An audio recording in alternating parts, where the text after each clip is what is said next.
Can Mikima the Control Devil stop Analog Core? Let's find out. Mikima's powers do not only stem from brute force, but also from terrifying administrative control and psychological control as well. Now, Mikima's most iconic and, I think in my opinion, powerful physical attack is the Bang attack, where she points her fingers in the shape of a gun and simply says, "Bang." She used this attack against the Chainsaw Devil, Portia, to launch him into orbit. Others call him Pochita, but I just call him Portia. She also uses power to, spoilers, to kill Power instantly and heavily damage the Darkness Devil, a primal fear devil that has not even left hell yet. For anyone wondering, a devil has to die in hell first to go to Earth. So Mikima was killed in hell before she came to Earth. So that means the Darkness Devil, nobody has even killed it yet for it to come to Earth yet. And she damaged it by just saying bang and pointing her fingers. She also can do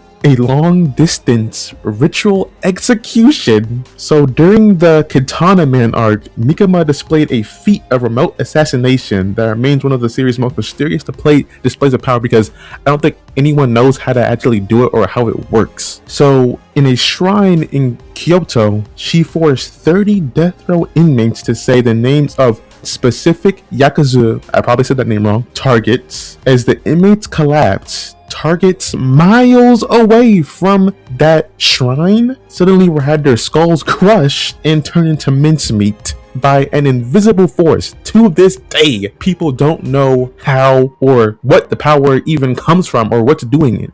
We know Mikima is the source of it, but what is actually crushing them? Now, this one is where her invincibility comes from, but it's not from her actually being like invincible to hit, like you can't hurt her, but it comes from like diplomatic, political invincibility. Any damage she takes automatically transfers onto a random citizen in Japan. This exact contract allowed her to survive that iconic scene where she was shot on that train, just revive. If she did not have that contract, that would have been game right there and then. But because she has that contract, she can easily survive that, because whatever damage that's dealt to her happens to somebody else. So somebody in Japan randomly got hoed. So out of nowhere, literally, like that JFK meme, his head just did that. His head just did that. To truly kill Mikima, somebody would have to kill first. During this time, over 126 million people in Japan to kill Mikima without that damage transferring to somebody else. But you could also kill her without the intent to actually do it. So Denji actually was able to kill her, spoilers, by eating her without the intent to actually harm her. He basically turned her into lunch and ate her.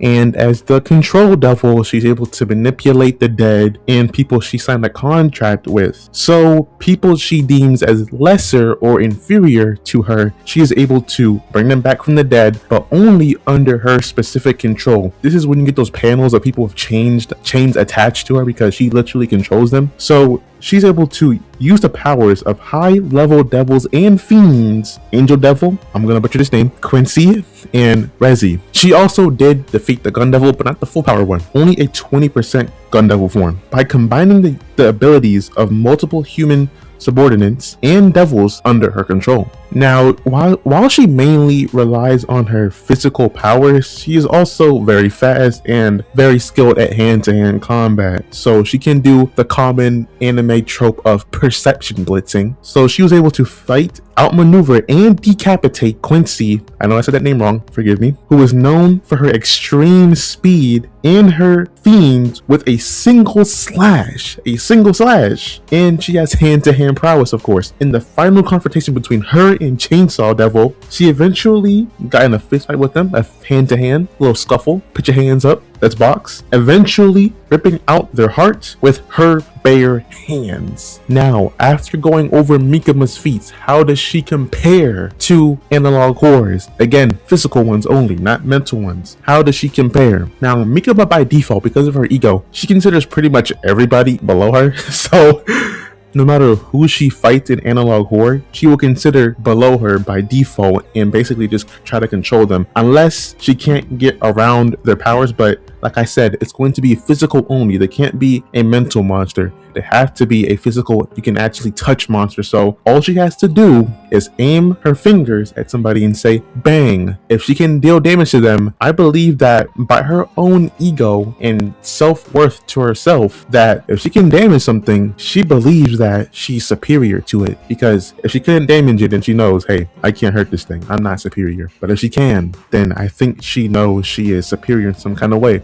Or at least she's on equal footing. So I think no matter who I bring up, I really believe that she can actually beat them and kill them and bring them back or reanimate them to being her puppet like other past characters in the series. So that's really my take on it. I don't have to bring up any kind of specific characters. I believe that if she can aim her fist at them or her fingers at them and harm them in any kind of way, I believe that she can win. So that's my take on it. Thank y'all for watching. See you in the next video.